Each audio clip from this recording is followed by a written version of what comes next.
lights in the sky, unidentified craft, and government secrecy.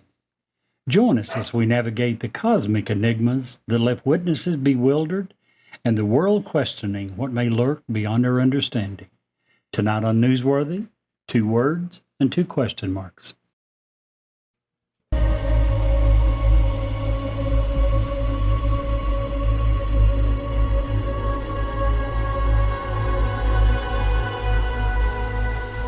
He's alive!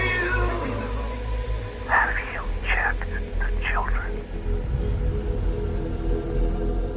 Get out!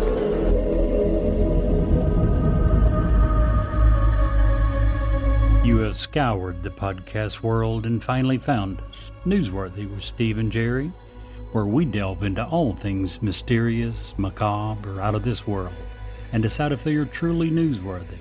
2 words and 2 question marks.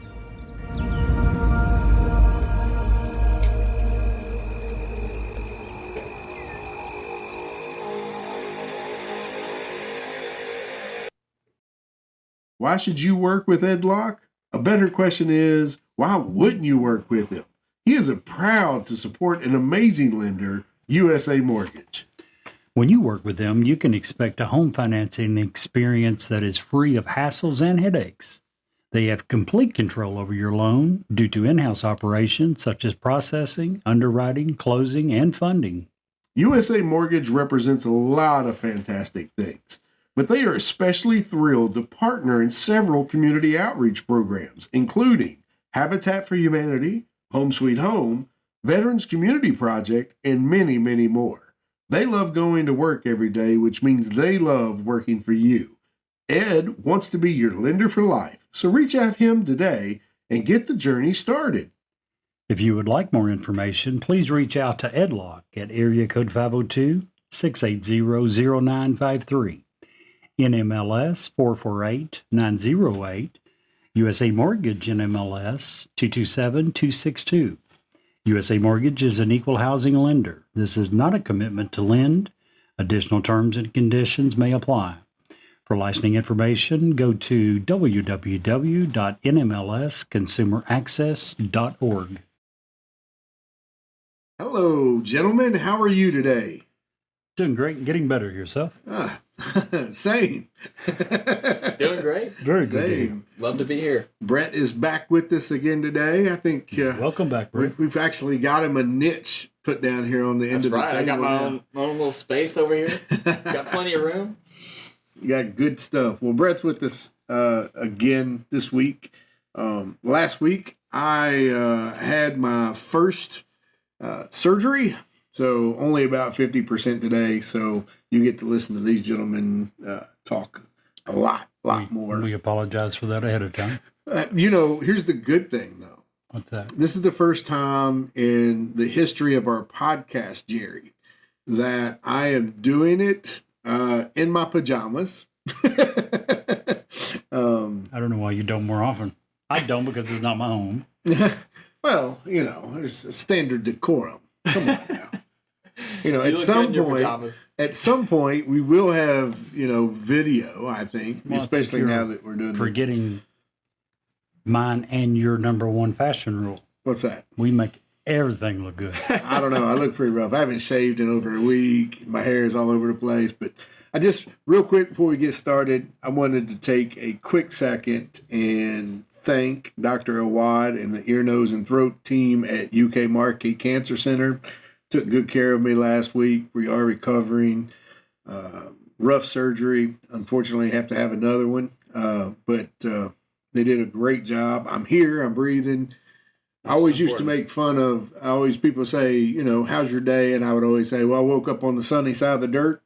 I can actually have more meaning to that now. And I'm sure. It means a great deal to me. They took real good care of me. And so I just want to give a shout out to them and the care that they've given me. And speaking of care, Robin has been wonderful since I came home, to the point even that I had to buy her some new beads for her abacus. Really? Yeah, it's the small things that count.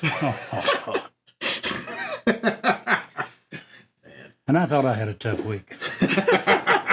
Well, I mean, I kind of did. Oh, I accidentally gave my girlfriend a glue stick instead of chapstick. really? Oh, man. She still won't talk to me. I think you just found the secret there. Maybe. I think you could sell that. probably, yeah. You could probably. I'm telling your wife. You know what's bad is I make her listen to these podcasts after. Oh, so really? she's gonna hear this. So want to tell a joke, but it's so not appropriate Listen. for this. Mine wouldn't even listen to the podcast till we changed the format. She hates politics. So when we used to do the political version, right, yeah. would not listen. Now she kind of digs it. So we're in good shape there. Yeah, I mean, we're talking about aliens tonight. Did you all hear about the alien that was obsessed with the moon? No. With the moon? No, I didn't. Turns out it was just a phase. Oh.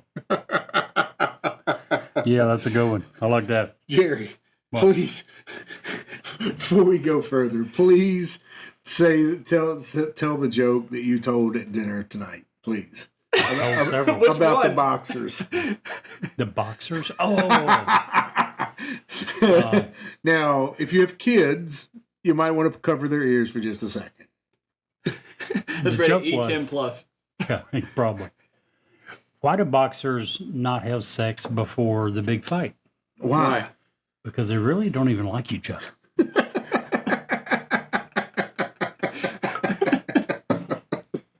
Yeah.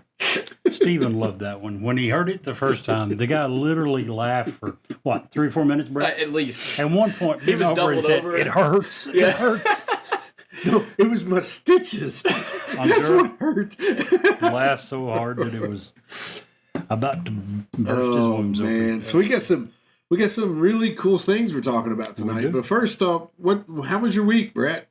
It was wonderful. My 4-year-old celebrated her birthday Sunday, so we had everybody over.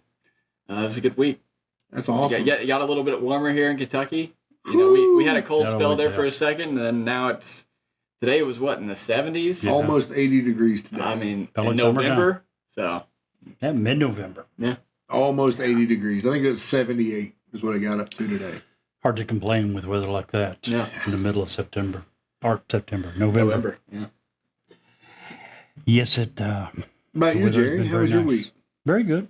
Other than the girlfriend chapstick incident. Is this the same girlfriend who you took the wheelchair away from her? No, different one. Okay, just curious. I still hear she's crawling back. Haven't been able to find her. I was about to say, now you have to tell that joke. No, that watch was more than enough. For that joke. I think I can hear it again.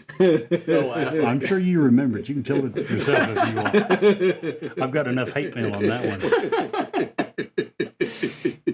Oh man, that's awesome.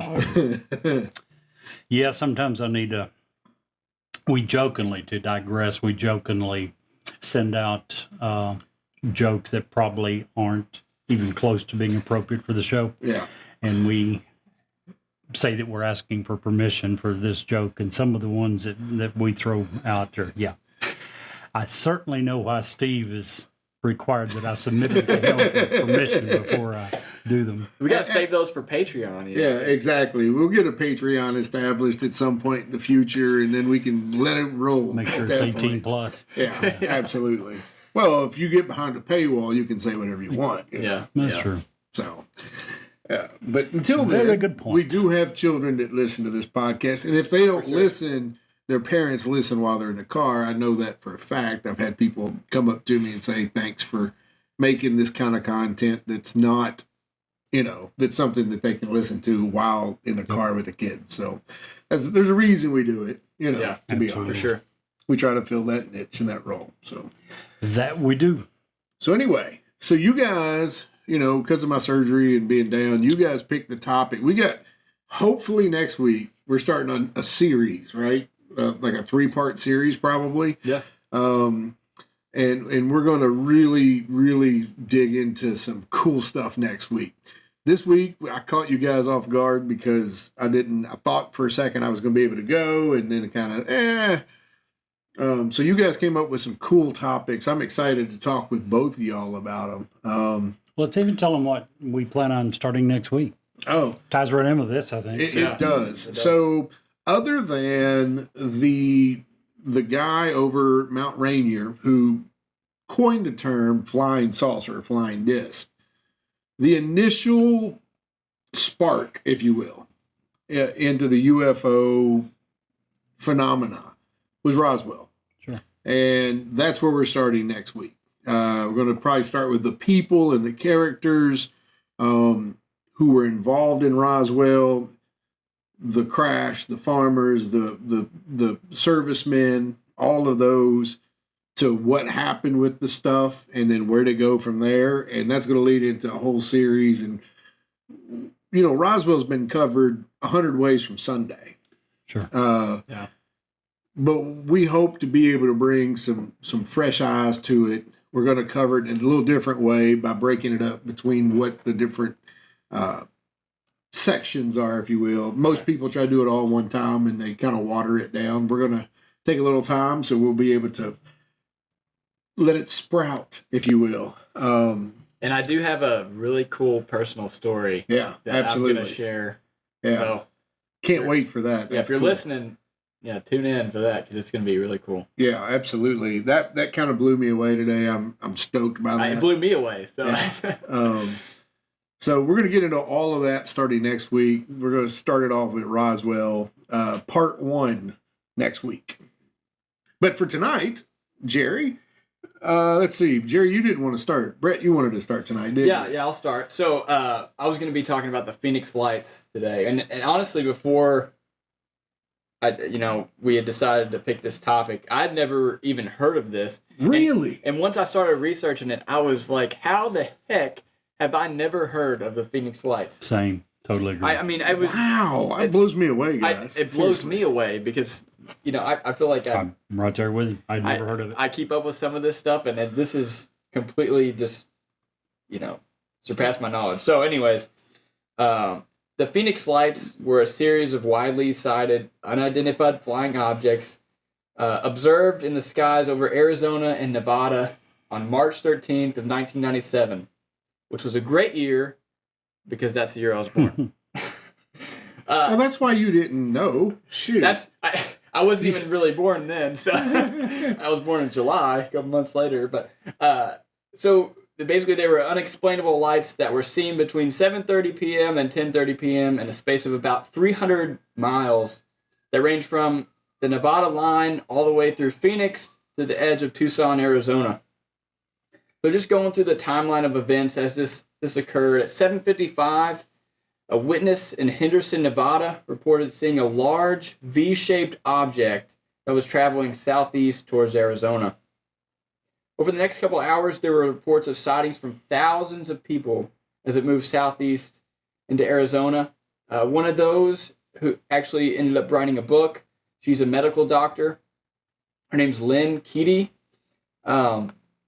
She said that she witnessed the event, and the craft was 1 to 8 miles wide, gliding low enough that some people could throw a rock at it. It was going at extremely low speeds, and she was actually able to capture the event on video. These things were, just to throw it out there, because you weren't around. I was not. You young pup. These things were slow. Yeah. It wasn't, so many times we talk about UFOs, we're talking about how fast or how crazy the G's are, and humans can't do this kind of stuff. These were moving so slow and so silently that one of the things that people try to pass off it as was flares. Right. Yeah, and I was going to get into that too. It doesn't make any sense. Yeah. Silent, right. Slow. I think it was like over 106 minutes. And flares do not travel the way that this thing travels. No, they go up and then they kind of float down. And I'll definitely get into this. The explanations that they give of this event are completely absurd. Yeah. So anyway, I would just want to throw that out. Just the fact that there's so many people, that it was slow, and there's a lot to it. Right. I don't mean to steal your thunder. No, you're good. So once it traveled through to Phoenix. It hovered over Phoenix for 3 hours, and then it disappeared over the horizon. So a number of photographs and videos were taken of this event, and you can look at some of those on YouTube, or you can look it up on Google. They're insane. So one author, his name was Robert Schaefer, He described it as perhaps the most widely witnessed UFO event in history, which is why I'm amazed that I have never heard of this, because it's once you start looking into it, it's crazy. So as Steve was kind of saying, shortly after this happened, representatives from the National Guard and the Air Force came out and were saying that the event was actually caused by an aircraft participating in Operation Snowbird, which was a pilot training program of the Air Guard based in Davis Monthan Air Force Base, which was based in Tucson, Arizona.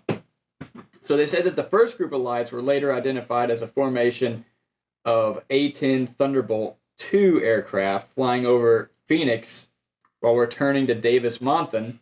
And the second group of lights, as Steve talked about, was identified as illumination flares dropped by another flight of A-10 aircraft. So when I was researching this, I looked up, when they drop flares and what that looks like. Not even close to what this event was described as, and the pictures that were taken of this event. It does not act like a flare whatsoever. Hey, Brett. Yeah. So they talk about the A-10 Thunderbolts. Yeah. Also known as the Warthogs. That is powered by a Pratt and Whitney turbofan jet. If anyone's been anywhere near an airport in your life or been outside as a jet flies over, you can hear it.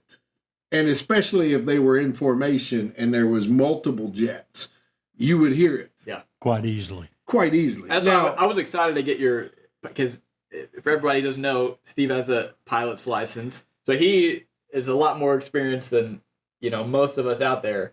I was really excited to get his. Well, I don't have my license yet. Working real close on that. But just for all fairness. But yeah, if you are in a jet, if you were in a Cessna, you would hear it. Right. Okay. And a Cessna is a little single, it's what I would fly. Yeah. You would hear that.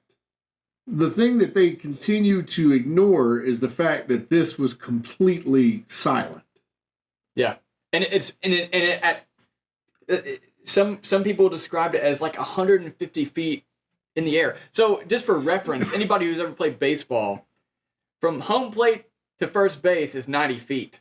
Wow. So you're talking as far as you can throw a baseball easily. I mean, most people can throw a baseball easily 90 feet. So this is right on top of the rooftops. This is gliding super low, and like Steve said, you would 100% if this was a jet, you would hear it. It would be super loud. And A-10s are a close ground support aircraft. The Army and the Air Force have been trying to phase them out for 100 years, but we can't find a plane that does what it does any better. And it is a very slow flying aircraft, but it is not a 106-minute hovering over Phoenix in perfect slow flying aircraft. No, and so one thing I kind of wanted to point out was, so Fife Symington, he was the governor of Arizona at the time. He was also a retired Air Force pilot from the Vietnam War, I believe. He witnessed this event, and in an interview, he said that what he saw was nothing like anything he had ever seen. He said that when he went outside to check what the commotion was about, he saw a large aircraft. He said he described it as big as an aircraft carrier, which is, for those of you who don't know how big an aircraft carrier, it's super big. It's like a small city, miles wide or miles long. It has more, an aircraft carrier, the Eisenhower, is it the Eisenhower or the Nimitz? Eisenhower. That's the newest one, isn't it? It's not the Eisenhower. I'd have to be. No, the Gerald R. Ford. That's the newest one. It has over 5,000 people. My hometown Several doesn't have 5,000. So you're right. It is. It's a small city. It is a small city. Yeah, my brother-in-law, he was in the Marines. He was on an aircraft carrier. He said it took a long time to get to the other side of you were on one part of the aircraft carrier. I mean, it was huge. So anyways, he said that it was about the size of an aircraft carrier with bright lights that was moving super slowly across the sky. He said that it was, in his opinion, more technologically advanced than anything the government could have had at the time and still could have currently. And then he said that he believed that it was something from another world.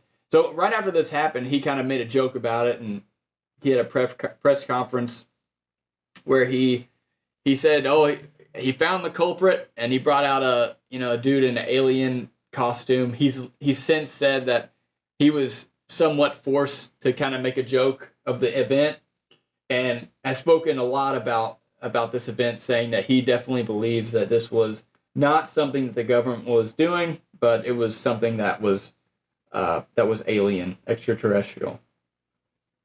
So just talking about Arizona for a second, something that I kind of found in my research was, according to the National UFO Reporting Center, there have been around 5,000 UFO reportings in the state of Arizona alone, going back to the 1940s. The first was in 1947, and a UFO was captured by a photographer. The picture, you can look it up on Google. It's everywhere. It shows a metallic flying object at extremely low altitudes. And to this day, the photos are never debunked. So clearly something is going on here. Again, thousands of people witnessed this event. Like I said, I cannot believe that I did not know about this.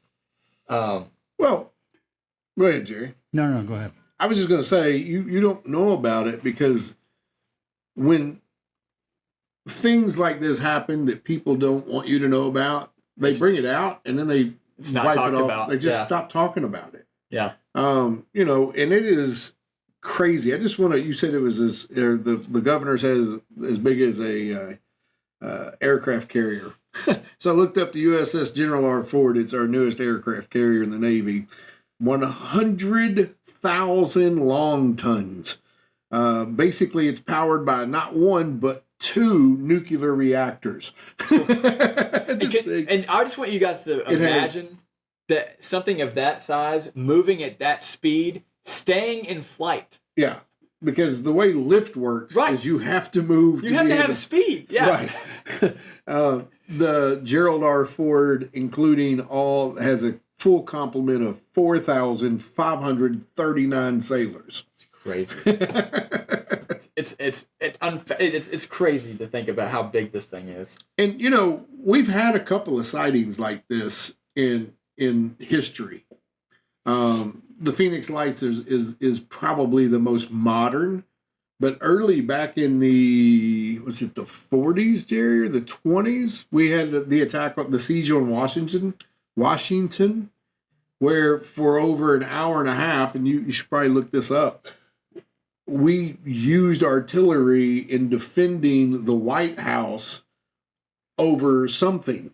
How do I not know about this? That's what I'm saying. Like, I've never heard about it. And this is something that you can Google right now and find that for an hour and a half, we used artillery to defend the White House over a threat above the White House. It's one of those things that people want it to go away, so they just stop talking about it. Right. And I have some. I pulled some information and I ran some calculations. I'm gonna go over those at the end. I think it's pretty interesting. So I'll let Jerry go first though, so I don't steal his thunder. Oh no, you're. So I just think it's an amazing thing.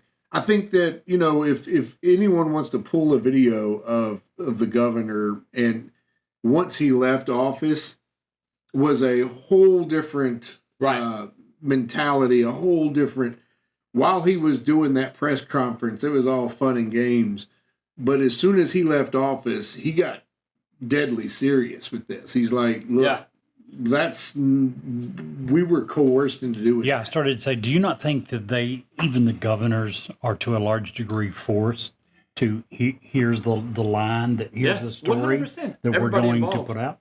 I'm sure from, the national, whoever, some of the national security agencies come to him and they're like, okay, bud, and we know you're governor of the state, but here's the story that we're going with. You have to get on board. One interview I was watching with him, he was saying that he, like right after he had witnessed the event, he came back inside and he he turned to his wife, and his wife was like, "Why are you so pale?" Because he had just witnessed something so insane that he literally turned pale. I mean, he was just overwhelmed with what he just saw. You know, when you believe a certain way your whole life and something happens to change those beliefs, that's profound. Yeah. You know, that's a thing that will make you pale. It'll put you into a state of emotional shock. I just think of I'm a huge Star Wars fan. I just think of Rogue One, where they show that image of like the Death Star over, I forget the place, Scarif, over the Scarif. Just like everybody on that planet looking up, and then the Death Star just sitting right there. It just shows up. Just showing. I mean, just how scared would you be?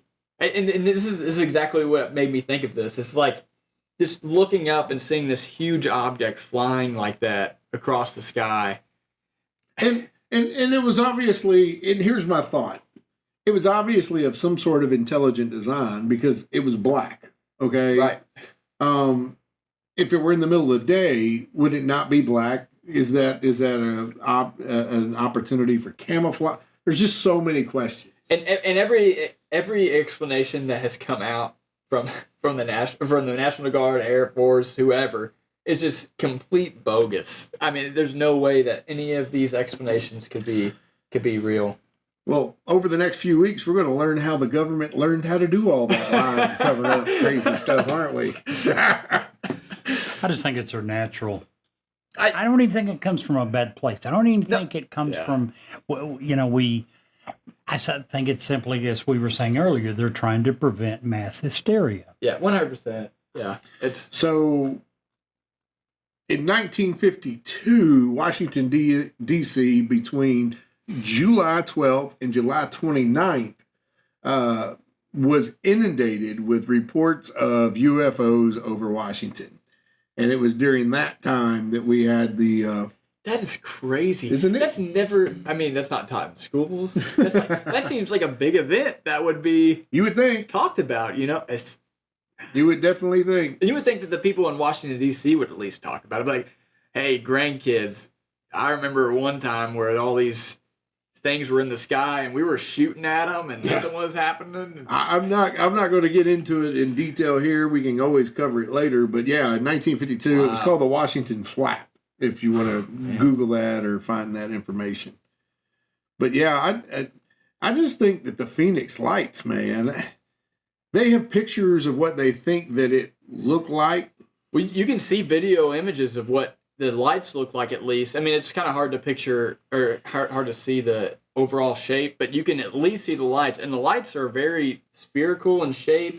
It's not anything that I've ever seen, and it's not anything that you're going to look at that and say, "Yep, that's flare." Yeah, 100%. And the flare is not going to travel the distance that this thing traveled, at the speed that this thing traveled, at the elevation that this thing traveled. Right. There's no way. I 100% agree with you. 100%. Have you ever read the book, The Chariots of the Gods? I've not, no. Okay, so when you talk a little bit later about some of those things that you're going to talk about, we have to bring Eric Von Däniken up because he's the author of that, and probably a mind before his time, to be honest, because of what you're about to talk about. But it's one of my favorite books, by the way. Huh, I'll have to check it out for sure. Yeah. So anyway, Jerry, Yes. what do you think about the Phoenix Lights? You're being awful quiet. I think it's very, very similar to the one that I'm going to talk about. Ooh. And I'll get to it in a minute. I think both of them go to the heart of something I've heard you talk about.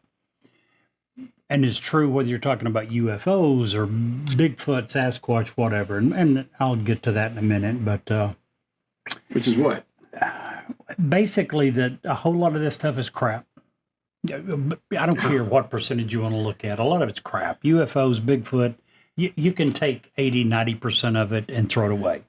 It's a bunch of drunk rednecks that had, they did too many shrooms. Whatever. There's a lot of and thousands of people. That's my point. In this case, there's a few cases, again, 85, 90% is crap. Yeah. But there's a percentage where there's just way too much evidence. Yours, this one doesn't have thousands of people, but the people it's got are pretty believable. I somewhat agree with you. I just read The Lord of the Rings, and in there they say with every story there's a bit of truth, and I 100% believe that. Yes. That with every story there's a bit of truth. Well, In a the lot of biggest that, lies. and I don't disagree with that, but everybody's truth is different. Yeah. You know, even in we were talking earlier, there's a lot of parables because we don't know how to describe something that we've saw. So well, it looked like this in my mind. Yeah. Well, just, an airplane in a particular way doesn't look, if you look up in the sky, it doesn't, some of them, because of optics, doesn't look like they have wings, but they do. Can you imagine how some of the first people described the Northern Lights to other people? Case in Good point, example. right? Yeah, right. They would have no... It wasn't people trying to bullshit other people. It Right. wasn't people trying to stretch the truth. There's some things that are really hard to describe. And actually, that was one thing that the governor had talked about in his interview. He said it was like putting Christopher Columbus in the cockpit of a Boeing 777. He said that's what it was like for him at least. And to me, that's just, for someone who was a pilot himself, something that was so technologically advanced that you think it's that advanced to where you can't even explain how the government could have something like this. Right. No, I get it. It is a thing, and what I appreciate about the Phoenix Lights more than anything is that it was during the cell phone age. Yeah. The very beginnings. There were videos. We did have actual videos of this. We at least have video recorders. Yeah. Right. And there was enough of those to be able to, they couldn't Cameras. just push it away. Yeah. So, Jerry, you're going to take us from Phoenix, where it's dry and lots Across of the sun, big pond. across the pond to forest, I hear. That is correct. The Rendlesham Forest in England. Ooh. The Rendlesham Forest, again, I think these two are very similar. I began to read about it, and again, I'd never heard of it, never heard it mentioned. I began to read about it, and I'm like, holy crap, why is this not being taught? Why are kids allowed to graduate from high school without this being mandatory reading? But the Rendlesham Forest incident was a series of reported sightings of unexplained lights near believe it or not, the Rendlesham Forest in Suffolk, England, which is approximately 100 miles northeast of London. It's in eastern England, just to give you an idea of where it happened. In December of 1980. Now, these events occurred just outside the Royal Air Force Woodbridge, which at the time was being used by the United States Air Force. We had a NATO base there that the United States Air Force was running at the time. And the United States Air Force personnel, including Deputy Base Commander Lieutenant Colonel Charles Halt, claimed to see things that they described as extraterrestrial. This is American general. This is American colonel. Colonel. Okay. Lieutenant colonel at the time. He was colonel when he retired. This was a joint base between us and Britain. But it was leased to us. It was ran by us. It was their base. They owned it, but we really wasn't joint. We were running it as a NATO base at the time. This incident has been called Britain's Roswell, by the way. I want to digress for a second. UFOs or UAPs, unidentified flying objects, unidentified aerial phenomena. Whichever. Same thing, right? Yeah. To me, there is no way any logical thinking person could ever disagree. There's no way. It's impossible. Wait, you're saying disagree with UFOs and UAPs are the same? No, that they exist. Oh, right. Well, They're unidentified. That's all. The description says. What- So you're saying things whether up you there. believe in aliens or not. We often make the jump. You're absolutely right. We often make the jump and try. We almost inherently think that UFO, they're trying to say there's aliens. No, it simply means that there's objects there in the sky we can't identify. And I would say that that's the reason they changed it from UFOs to UAPs. Probably. I think that's the reason they Probably changed right. it, because UFOs is so associated with aliens that they had no description of every time they say, "Oh, we have an unidentified flying object," oh, it's aliens. And so they had to come up with a different acronym to say, well, this could also be another government. This could be, Could be anything. Anything. Simply unidentified. Right. That's what it means. Well, see, I have to disagree with you, Brad, because a unidentified flying object is an object. There's a difference between an object and a phenomenon. What is the difference? Well, an object is a thing, a person, place, a thing, an object. What is a phenomenon? It could be an object. Could Right. be an It doesn't object. have to be. Could be It anything. simply doesn't limit it to that. But it really doesn't change what it is. I think see it the is. synonyms. I think it has more to do with the fact that when they changed this, when they moved the switch to the UAP, it also was taken into account that some of the things that even our own Navy has video of goes not only in the air, flying, but also transverses into the water. So Still was an object. But did that. I guess you could make, if it goes in the water, it's not flying. But I see what you're saying. I see what you're saying. I really do believe that they changed it for But that reason. Because the of flying part doesn't change because they went from flying to aerial. Both are in the sky. well, he's saying they go into flying to the water. But and I have seen those. But UAP is unidentified aerial phenomena. I agree with you. I agree with Yeah. your reason. I Yeah. think that's why they probably changed it. Because there's such a everyone Connotation associated goes with with aliens to UFOs, and Yes. so they're like, well, it may not be an alien, so we're going to come up with this I new agree. acronym with UAPs. But agree. anyways, So, according to how stuff works, the shift from UFO to UAP was subtle but significant. UAPs encompass a much broader definition, including unidentified anomalous phenomena Right. in the sky. This change in terminology was partly due to recent years of data collected by the National Security Department and civil stargazers. So that's your reasoning. but I still think Doesn't that the explain reason, much to me. I still think that the reason was I agree. UFOs are associated with aliens, so we're going to change the acronym a little bit with the same meaning, so that we can talk about Totally. this without people saying, "Oh, aliens." One of them had a negative connotation This- associated with it. This report mentions that the rigorous scientific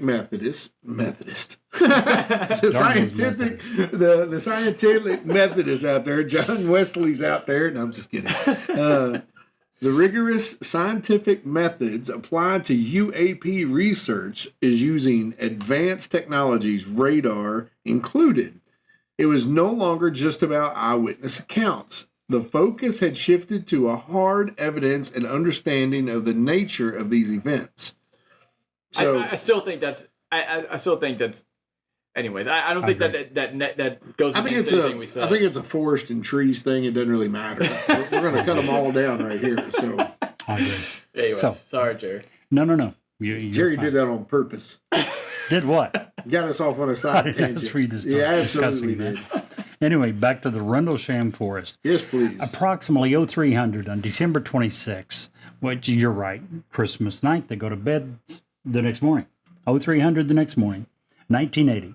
A security patrol near the east gate of the Royal Air Force Woodbridge saw lights apparently descending into the nearby forest.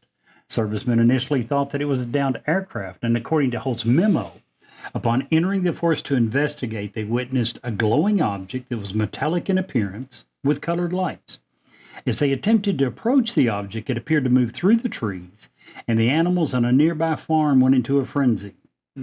Now, after daybreak on the next morning, servicemen returned to the small clearing on the eastern edge of the forest, and they found 3 small impressions on the ground in a triangular pattern, which was approximately 1.5 inches deep, 7 inches in diameter.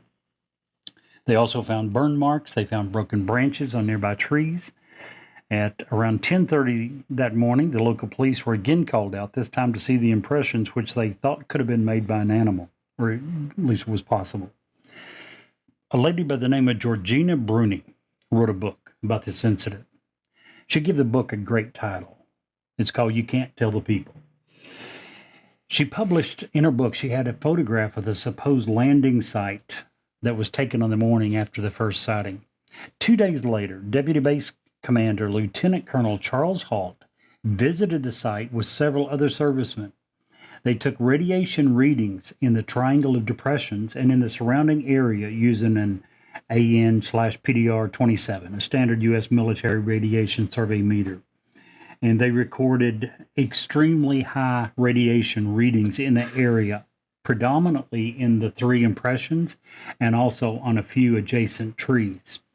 They also detected a smaller burst over a half a mile away from the landing site. And Lieutenant Colonel Halt also recorded all of these events on a microcassette recorder that is still available today. Later, according to his memo, there were 3 lights that were kind of like stars that were seen in the sky, 2 in the north and 1 in the south. They were roughly 10 degrees above the horizon.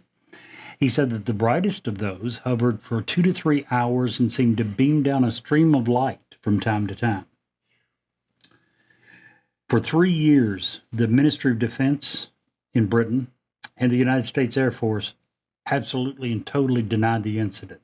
Then in early 1983, an American UFO investigators managed to obtain the memo that was written by Deputy Base Commander Colonel Charles Halt. And this memorandum, which was sent to Britain's Ministry of Defense explaining the incident, revealed that 2 different UFO incidents had occurred in the forest on the perimeter of the U.S. military base. And it involved not only the United States Security Police personnel, but also the Deputy Base Commander himself. He wasn't there the original night. He was in the forest 2 days later and saw the lights. 3 days this went on, right? Not 3 consecutive days, but on 2 days, 3 days apart. Right. Make sense? Yes. Oh my gosh. Remember when I talked about the You Can't Tell the People book? Yeah. She got someone by the name of Nick Pope that wrote a foreword that I absolutely love.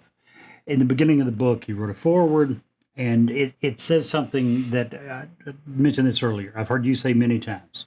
Here's the first paragraph.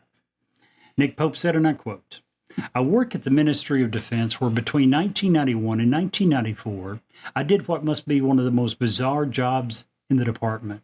Essentially, my task was to evaluate the several hundred UFO sightings reported to the MOD, the Ministry of Defense, each year, and to determine whether there was evidence of any threat to the defense of the United Kingdom. Each sighting was carefully investigated, and I was able to determine that somewhere between 90 and 95% could be attributed to the misidentification of ordinary objects or phenomena. There remained, however, a hard core of sightings that defied conventional explanation and involved what appeared to be structured craft of unknown origin capable of maneuvers and speeds beyond the abilities of anything in our inventory, prototype craft included. The best such cases were ones involving trained observers such as police officers, airline pilots, military personnel, or ones where the sightings could be correlated by photographs, videos, or radar tapes." That's where I think these two have a ton in common. The Phoenix Lights and this one. Thousands of people don't suddenly miraculously come up with the same story. You don't suddenly have Lieutenant Colonel, his boss, the base commander, the full bird colonel that later was a major general before he retired, a master sergeant, several airmen, in this case, went and investigated it and saw this. You don't have this group of people who are suddenly making up these stories. And I would even say that the fact that we don't learn about this in schools makes it even more, it makes more of an argument that this is Something happened. We're trying to cover it up because Absolutely. This many witnesses and this big of an event in America's history, this is world history. We're in Britain. It just amazes me that this is not, they're trying to cover up this much. How about I blow your mind just a little bit more then? Please do. Go for it. So one of the things that most people who believe in aliens, beings from another world, think that aliens are here, and one of the things that they do is they are very interested or scared of or scared for us because of our nuclear weapons. It has been documented that in Montana and in our Great West, where our nuclear missile silos are, which nuclear missile silos are a pattern of redundancy. They have to be. It's our mutually assured destruction. It's our defense. So if one system fails, another system has to go. That system fails, another system has to go. On numerous occasions in the West, there's been sightings of aliens, and our nuclear facilities around those alien sightings shut down completely, unable to restart for up to hours at a time. The thing about Rendlesham is there were at least 2 tactical nuclear weapons at Rendlesham that we were housing there for their permanent place. Are you serious? Yes. So, oh my gosh. That's one of the things that a lot of people who, when they talk about Rendlesham, they forget about. That we had tactical nuclear weapons there. Oh my gosh. And it was a staging point to get them established, because this is in the heart of the Cold War. This is right as the Cold War is ramping up, and we've got to make sure that NATO is protected against Russia. So there were tactical nukes at Rendlesham at the Air Force Base that were there to protect NATO. And, again, it just goes to show. Now, Jerry, did you get into what they determined that this object looked like? There was 2 different reports. One was a triangular shape. One of the reports, unfortunately, differed and said that it was saucer. Right. So the one that is triangular shape was inside a force field. And I don't know that you covered that. I did not. But the first sergeant that got on scene actually walked through the force field and touched it. And James touched it. Pennington says that he actually touched the UFO. We need to talk about Bob Lazar at some point. Because Absolutely. He talks about a force field similar to this, and he touched it, and it was like there was no way to penetrate this force field. Anyways.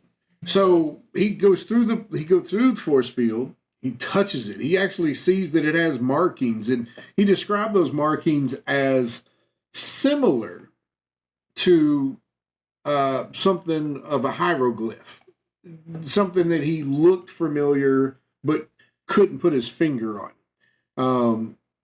So just amazing to me that this happened. And he actually looked back, and the other guy, the soldier, was stuck in a beam of light. He couldn't move. This is a guy who's a career military man, who, if this were some sort of hoax, because there's a lot of people that even the UAF was playing a hoax on the Yanks. You don't hoax a man of this type. Right. You know what I'm saying? And that was one of the original claims that they tried to throw it off on. They claimed that it was a dispute between the English SAS and the Americans, and they were trying to one-up each other. Right. But again, going back to what you're talking about, let's go over some of the people, and just you tell me if these people are credible and should be believed. Lieutenant Colonel, later full Colonel Charles Hall, Deputy Base Commander. So he was promoted after this. Every lieutenant colonel I've ever met in my life, and this is in junior ROTC, we were ran by Lieutenant Colonel, and I've known a couple others, and this is no offense to any lieutenant colonel out there, hard asses. Yeah. No nonsense dudes. Right. They ain't got time to play with you or anything else. We ain't be like, oh, we saw some stars and thought it was a UFO. Yeah. Sorry. His boss, Colonel Ted Conrad, was a base commander, and he was party to part of this and had several memos and reports that he's written on it as well. Major Edward Drury, the deputy major in command of the 81st Security Police and Law Enforcement Squadrons. The first lieutenant, later Lieutenant Colonel Fred Buren, who was the on-duty shift commander at Central Security Control. He was the one that sent Staff Sergeant Pennington's patrol out in the forest to investigate the UFO to begin with, because he saw the lights. Staff Sergeant Pennington, the career soldier. Staff Sergeant Monroe Nevels, he was the guy that operated the Geiger counter that took the readings in the forest the following day. Did you mention that if you go to Rendlesham right now, the trees that you see in this area are not the same trees that were there then? Oh, did I mention that? They cut them all down, every tree in this area, and the rumor is because of irradiation. They were irradiated. Well, keep in mind, there was 3 years before either our government or their government would even admit that such an incident happened, and only admitted it when a copy of Colonel Halt's memo got out. Then they finally had to admit it. So, my point of mentioning all these people, there's also a couple of airmen first class, Jerry Valdez Sanchez, airman first class, Carlsbang, part of the security police. Those were the ones that went with Sergeant Pennington. But the point is, these are very credible people. Right. They're not 4,000, but when you got 4,000, or you got a whole bunch of people that guys, this is not something you can say it's a bunch of drunk rednecks that had too many shrooms last night. And again, these guys are in control of at least 2 tactical nuclear weapons. So these are not people that are out there. These are not Hogan's heroes. That brings up another good point. The United States government at one point was trying to say, well, it was around the holidays. Some drinking may have been going on. Oh, my gosh. The journalists were smart enough to say, wait a minute, these are the people guarding a United States NATO base with nuclear weapons. Right. Are you telling us that that's allowed? They real quickly walked that story back. And the lieutenant colonel was promoted. The colonel, it's you were drinking on the job with this important of a task. You would think that you would not get promoted. That If your I'm not career is mistaken, over. every single one of these people were promoted later on in the career, including the colonel. He was a general, if I'm not mistaken. Yeah. Every one of these, I believe, were promoted before their career was over. This is it's just one of those things that, like you said, Jerry, you take all of the reports in the entire world, and you throw out the first 95% of them. Trash.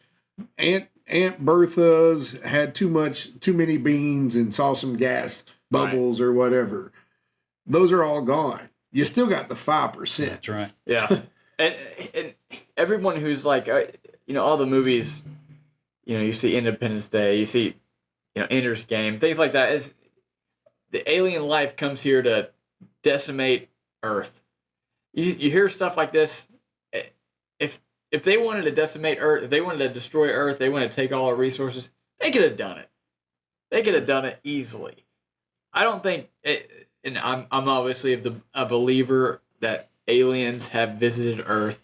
I don't think they're here to destroy us. I think they're here to observe us. And like you said, maybe to protect us. There may be some protection in there. I was having a conversation yesterday or the day before, I think. And it was, I often revert to this. So if we just assume that aliens are so many thousands or millennia above us technologically, then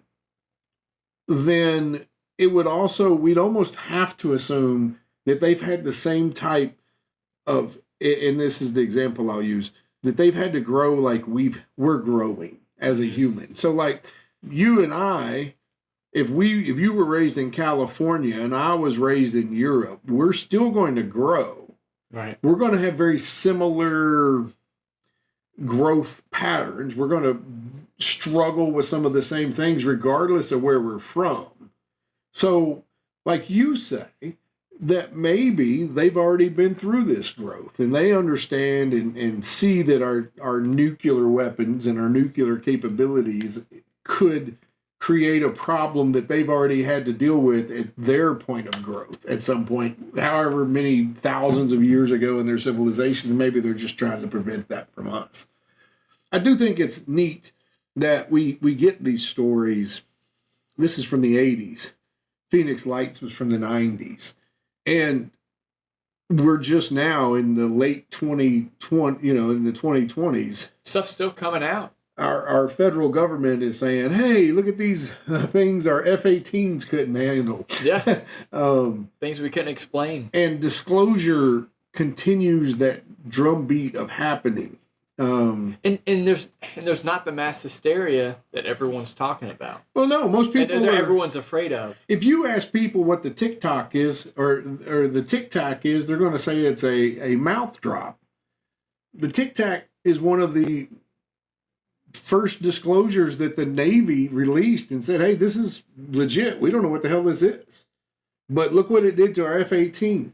We had a whole squad and we couldn't keep up with it. Yeah. If we did that, it would crush us. And America is the most powerful military in the world. $780 billion a year on the military. We spend more on our military than the rest of the world combined. By not even close. Not even close. $780 billion is what we spend on our military. Can't explain these supernatural, these insane phenomena that we find in the air. I mean, it's honestly, do you want me to go ahead and get into my? Yeah, go ahead, Jerry. No, I'm done. Okay.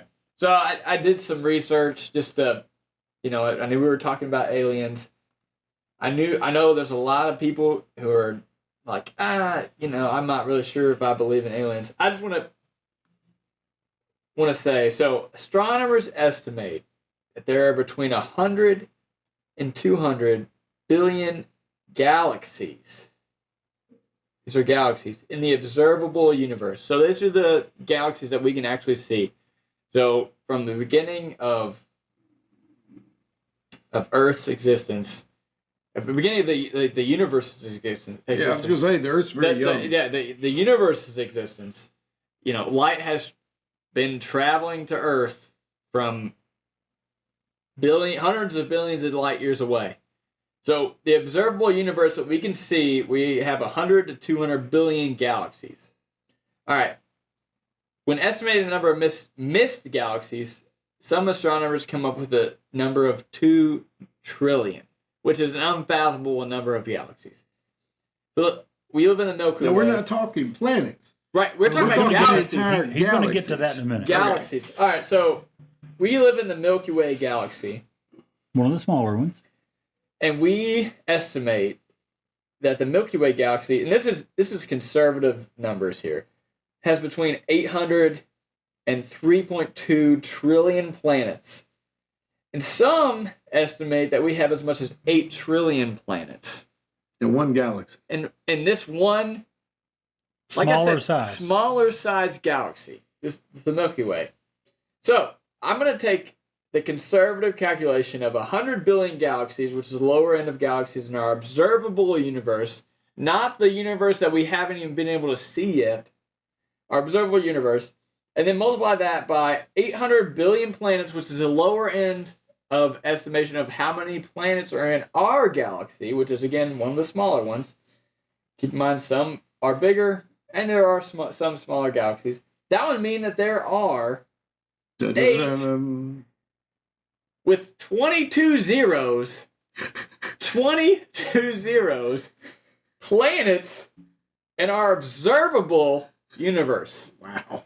I want you to, everybody at home, I want you to just write 8 and then just put 22 zeros on a piece of paper and just realize how unfathomable that number is. So, just so you guys know, 8 with 6 zeros would be 8 million. 8 with 9 zeros is 8 billion. We have 22 zeros here. To put that in a number that maybe we could wrap our heads around, the odds 1 in whatever that is, 8 to the 22 zeros. Okay. Compare this to winning a lottery, which can't exist, right? I did this too. So if we consider our planet is the only planet capable of intelligent life in the entire universe. Some people would argue against the intelligence part, but if they listen to this show very long, they damn sure would be. So it'd be zero. I'm just gonna say the amount of zeros so you guys at home can just somewhat fathom this. So if we said our planet was the only planet in the entire universe capable of intelligent life, and we use the conservative numbers that astronomers have come up with, it'd be 0.00000000000000000000125% possibility that intelligent life can exist on a planet, which is essentially impossible. Okay. Well, here's a couple of things that we can throw in there and narrow those numbers down. So let's just assume that life has to represent what carbon based. Right. So we're going to knock out a bunch of those planets. Okay. And it has to have water. Has to have water. Has to have air. Right. Air, something of that. So we're going to start knocking down those planets. Right. This is what the book Chariots of the Gods does. Okay. So you got a good start on that. So then you take, and this is just what we feel that life would need. This doesn't include like crystalline-based life, which some people believe that could be a thing. It doesn't it just carbon-based life. So you take out there, then you figure in, so the sun has to be a certain temperature so it doesn't cook you, or you have to be in the Goldilocks zone. It has to be the Goldilocks zone. Yep. So then that takes out a bunch. And its trajectory has to keep it in that zone. Correct. It can't go out even for a little while because that would wipe everything out. Too cold, too hot. Too hot, too cold, too hot. Exactly. Yeah. So it has to be a normal. Also, in order for that to happen, a lot of folks think that the moon has to be tidally locked with the planet. That's one of the reasons that Earth is the way it is because, the Earth, without the moon, we couldn't exist here, which there's a whole different thing that says that the moon wasn't always our moon. And that it appeared somewhere during the ancient Greek. Oh, really? Yes. So anyway, we'll get into that. We need to cover that in an episode because I've not heard of that. So anyway, so even if you do all that, there's still how many millions, billions, trillions of planets, quadrillions of planets. A number with a whole bunch of zeros. Yeah, there's a lot of zeros. Yeah. A lot of zeros. And it just to give some sort of some real life. You can tell he's an engineer, can't you? Yeah. Yeah. To get some real life reference, the chances of winning the lottery is 2.7. And then you add 15 zeros onto that, times more likely than life existing on a planet if we were the only planet. We were the only to planet sustain life in the universe that sustains life. That seems very absurd to me. That is 15. It's an unfathomable amount times greater of a chance that. What it means is that you would win the lottery lottery a few million times before this would happen. Right. Listen, and there's actually there was a Mexican physicist, who came up with what's called the Drake equation. Yeah. And it's basically saying that the number of civilizations with which humans could communicate, so that's saying their intelligent life, equals. So he came up with this equation to estimate how many planets contain intelligent life. So he said it was equal to the mean rate of star formation times the fraction of stars that have planets times the mean number of planets that could support life per star with planets times the fraction of life supporting planets that develop life. I'm going to take your stool off there in a second. Times the fraction of planets with life where life develops intelligence. Because we found life on Mars. We found fossilized bacteria on Mars, which we would not consider intelligent. Times the fraction of intelligent civilizations that develop communication. Times the mean length of time that civilizations can communicate. So times basically the mean length of time that civilizations will exist. So there's actually an equation that comes out, and if you ask many physicists and astronomers, they'll come up with very different numbers. But just saying that it's the fact that we would think that our life is the only intelligent life on this planet is essentially impossible. You did all of that to that? I love it. My little engineer. A little engineer that could. So, I'm sure people have ran the formula. What's the number? It depends. Huge variance. It varies. Yeah. It varies. From what? Low to low But to high. none of them are one. Exactly. None of them are one. That's If and you had that's- to give a that's number, what's say in- average that you saw. I don't know. I couldn't. Big number, probably, right? More than one. And that's Way what's more important. Way more than one. And just in our galaxy, just the and not even in the whole universe, because again, there are hundreds of billions, trillions of galaxies in the universe. Part of the Drake equation, and the part that I find the most interesting about it, because I've read about that on several occasions, is the fact that it doesn't just account for life. It accounts for life in a situation and a time in their civilization that they could actually, A, could reach to the stars, B, would want to, Right. and C, would actually do it. Because just look at our civilization. We're on the brink of nuclear war potentially. You know, a lot of stuff's happening with Israel, Ukraine, And Russia, We Iran. We literally are a civilization that's a few thousand years old. Few thousand years old. You know what I'm saying? Right. So, I mean, yeah. So anyways, but well, that was interesting. I think so. That's a I lot of think numbers. it is a lot of numbers. I just live on looked it up. numbers.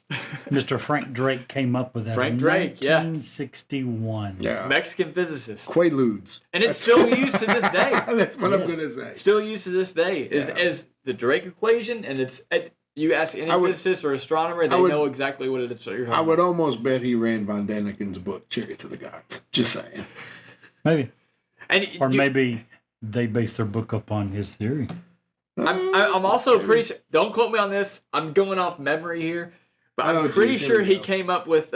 He talked about how oh goodness, warp travel, which was from Star Trek, was possible. Don't quote me on this. I'm probably wrong, but I'm pretty sure he's the same guy that came up that talked Very about possible. how that was possible. Smart as well. guys tend to say smart stuff. Again, don't quote me on this. No, you're quoted. Somebody's gonna Google this and be like, "You're Send completely all wrong." please send all hate mail to Brett at Newsworthy. No, do not do that. But so this show is called Newsworthy.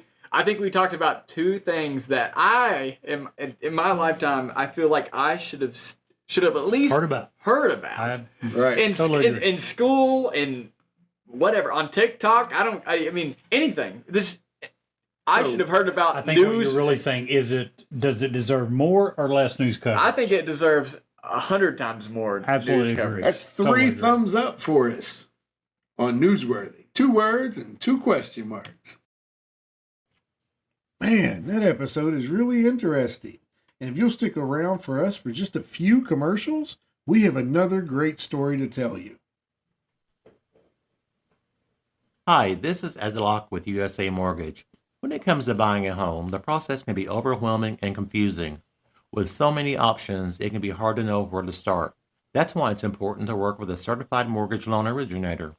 I have the knowledge and expertise to guide you through the process and find the best mortgage option for you. I will work with you every step of the way to ensure that you are getting the best deal possible. So if you're looking to purchase or refinance, please reach out to me at 502-680-0953.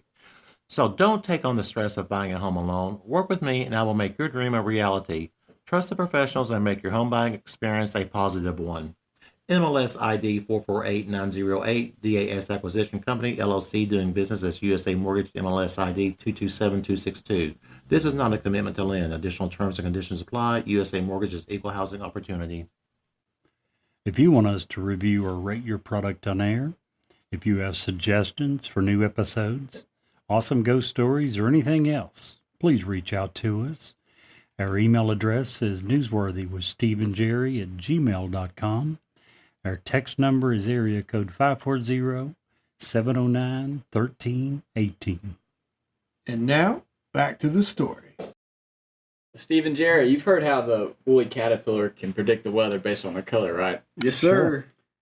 So according to folklore, the amount of black on a woolly bear caterpillar in autumn varies equally with the severity of the coming winter where the insect is found. Yeah, all black, bad winter. Right. That's what I've heard all my life. If the woolly bear is mostly black, it will be a very harsh and severe winter. But if the woolly caterpillar has an orange stripe, it means that the winter will be mild. The wider the red-orange band is, the more mild the upcoming winter will be. However, the National Weather Service said this is merely a myth, and the caterpillar cannot predict what winter will bring. So, all of our grandmothers have been wrong this entire time. Dun, dun, dun. I'm going to quit buying the Farmer's Almanac. So according to the agency, the coloring of the woolly bear caterpillar has to do with its age, species, and what it has been feeding on.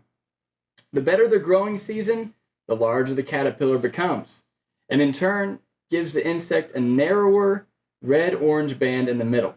So this band can be an indicator of the current or past growing season rather than how harsh the winter will be. Additionally, the coloring indicates the age of the woolly bear caterpillar. NWS said that the caterpillars shed their skins 6 times before reaching adult size, becoming less black and more red-orange. These caterpillars ultimately turn into tiger moths, and there are 260 different species of those moths in the world. And Jerry, if you can't see the light, Be the light.